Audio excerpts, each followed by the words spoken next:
It's very sad now. I mean, the country is heading towards something that I don't even know what to say about it. Previously, Sir Isaac made a post, a content about the youth abusing a particular drug. And today I realize it's trending and people are actually campaigning to stop the red now. I know you've heard this song on TikTok and Snap and all of that. Yeah, the song goes like, We are the man, you bring it to me now, as when you're red in the room. When you red, when you red, when you red, if you're get it over, no more. You know, video must we some say, then I may be moving, you ain't come for the moon online. So, the fire control. that red pill is actually a tramadol of a high dosage.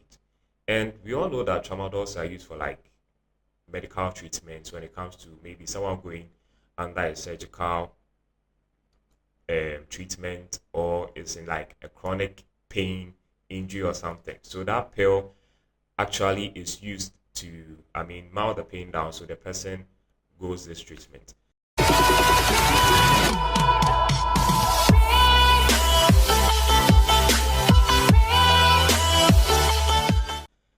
Guys, it's your boy King Avi. I know I've said a lot in the intro because that thing it be sad. So continuing with what I'm saying, this tramadol pill is being abused by the youth now.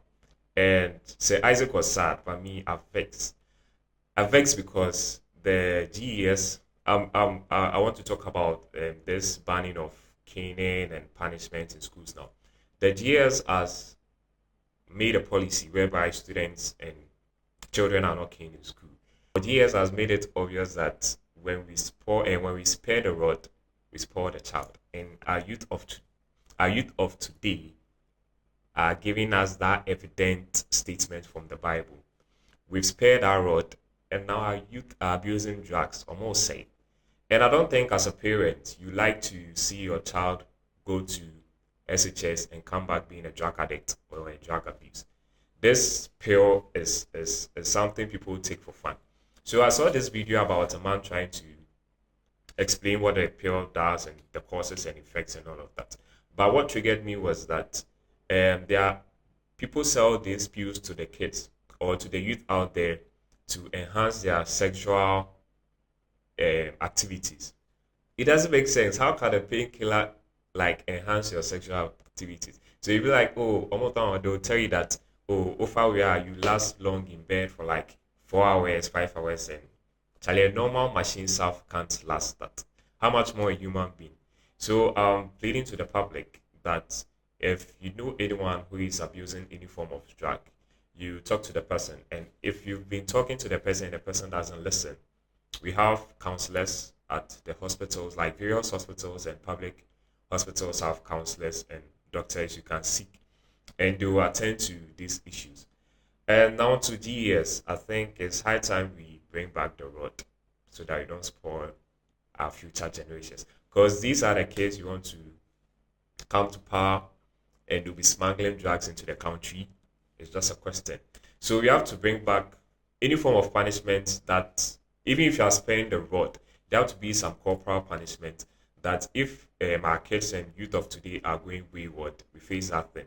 This is why I'm always happy about the initiative of the Gachiv and the Gamashi or Jamestown area because he has made a policy whereby when kids below 18 or even around 18 20 there, if you are found at 8 p.m. on the street, they are going to, yeah, like they'll lay you, you are going to be caned, you are going to be punished.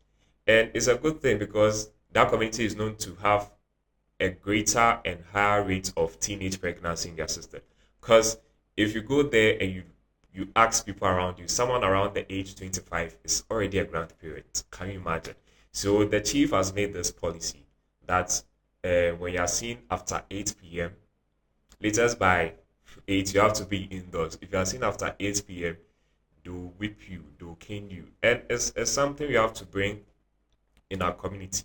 We have to have the police patrolling in our communities as well because it's at night, mostly at night or like getting to the evening and all of that. That's where you see people trying to go into the ghettos to buy these kind of drugs and be taken and all of that. And like I'm asking, as a parent, will you be happy if you should see your child going this way? Because mind you, peer pressure has the greatest influence in someone's life. Forgetting the training and discipline you've given to your kids at home and all of that. Some are going to take it, but most people are going to listen to their friends because, first of all, they are not open to you, the parents, like they're open to their friends. So if their friends are telling them, Charlie, I go buy this, their friend who asks, Unim red, Charlie, I go buy this red pill we they make and they do things. So I think you should try it. And since your child is so free and open and have this rapport with his or her friend, she's easily to indulge into such activities.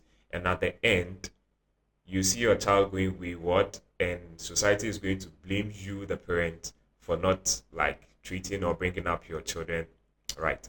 And I don't think you like to be tagged that way. So, GS, I beg you, please bring the rod back, or there have to be a form of punishment whereby kids, when they go wayward, you have to face them. Also, aside that, I think the DCs in our SHS, when I say DCs, I mean the disciplinary committee in our SHS is dead. It's just like a committee, they be almost around a part, then they take committee and T. So they've given them the name committee. Because before now, when I say before now, like previous years, when you hear of DC, like you, the student, you are feared. Because when you do something wrong and you are taken to the DC, you know the punishment that you are going to face. But of late, I don't even hear of a DC suspending someone or like expelling student from the school, and like they are just there. So oh yeah, we know there's a DC. They are just reps. They are not doing anything. So we have to. I mean, if it still exists, there have to be a form of reformation. We have to have new rules, regulations, and ways by which we can discipline the youth. Because right now, we, some of the youth and the citizens, are campaigning to stop this red thing now. And I think before any pharmaceutical, any pharmacy should sell such drugs to youth, there have to be a doctor's report. And when I say a doctor's report, please, you should check for, because most people can draft one and just come and give it to you. So it should be a renowned or a known hospital in that community that will prescribe that medicine to the person. If not, I think maybe a call to the hospital to confirm that, oh, this your patient has come to our pharmacy to request for this particular kind of drug or pill. Oh, yes, I, Dr. So and so, give him that prescription. Then you go ahead. Because you see some of the kids going to drugs, or me mama say me better we, me papa say me better we. And I see some of the pharmacists asking, why can't she come? And so, or damn panel to me, sorry, and yama like it's high time the Ghana Health Service and GES wake up to look at and address this issue. Also, I was like I said earlier, we have to have police patrolling in our societies now. So if you see any kid like doing something, they know how to discipline, they know how to discipline him or her. So as you saw, people are still campaigning that we should stop Galamsey. And Charlie, right now, where the Galamsey they go, I don't think Ghana can last for a year if something is not done. Because how can the river, like one of the greatest river in Ghana and in the Ashanti region, be blocked to be used as a stagnant pool for this mining or illegal miners to have a way of washing their minerals and all of that?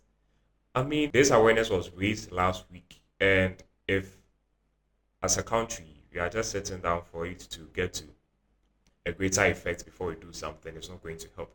So, as this is a disturbing thing, and I don't know why up to now the authorities have not addressed that issue. And right now, Ghanaians are back to campaigning hashtag Stop Galamsey now. And it's also sad because I saw some footages that people are even mining in front of their own homes, like their household. How can you do that? So when you're sleeping one day and your house just sinks into that hole you've created, what are you going to do? Are you going to blame the government that, oh, because of unemployment, you decided to go into an illegal activity and then you cause your own death, God will slap you, Google hell. I'm just saying. But it's alarming. Galamsey is destroying a whole lot of things that you are not aware of. First of all, forestry, agriculture is being destroyed. Now we can't have good and healthy food to eat. We have to grow some crops or plants in different regions which the environment don't favor them. And because we want to still grow them, we go ahead to put in more fertilizer, chemicals, and all of that to enable them to grow in areas that are not supposed to grow. Aside that, trees are being cut down because if this muddy and intoxicated waters are passing through our farmlands and they are destroying the roots of the trees we have, I mean, they fall down easily. And you can feel the heat in Ghana now. Like, are they easy inside south? Are still the sweat. You can feel the heat in Ghana now. This is because even though the ozone layer is being destroyed day by day, we can have these trees to cater us for some shade. That's all. We all learned that in social studies when we were growing up. The advantages of trees. Oh, they provide us with shade. They provide us with oxygen and carbohydrates. Because, hey, did I say carbohydrates? So, carbon dioxide, because we exchange that with them. We help them grow. They help us grow. Now, my main concern is about water. You see, water is life. Right now, look at the rivers in the Ashanti regions, drawing down to the southern part of Ghana. It will reach some time, we'll be importing water, which is also like a capital intensive thing to import water from other countries because we can't use the seawater because all these chemical intoxicated water and muddy water and dirty water are going into the seas. And when they go into the seas, the fish are going to eat. You're also going to buy the fish and eat. And these are some of the reasons why you get food poisoning. So the effect of Galamsey is very broad. And if care is not taken, like I said, Ghana cannot last a year. And there have been rumors that there's going to be drought in Ghana years back. They said, oh, a Ghana, a Ghana. But we all thought those were just like lame prophecies that people were given. Now we are about to experience it because if these waters are destroying our farmlands, what are you going to grow to eat? So, fellow Ghanaians, brothers, sisters, parent, child, we beg you to help us spread the Stop Galamsey Now campaign because it's high time the authorities of this country have to do something because it's very sad. Please, if you are new to this channel, don't forget to subscribe, like this video, share, and comment. Thank you and stay tuned.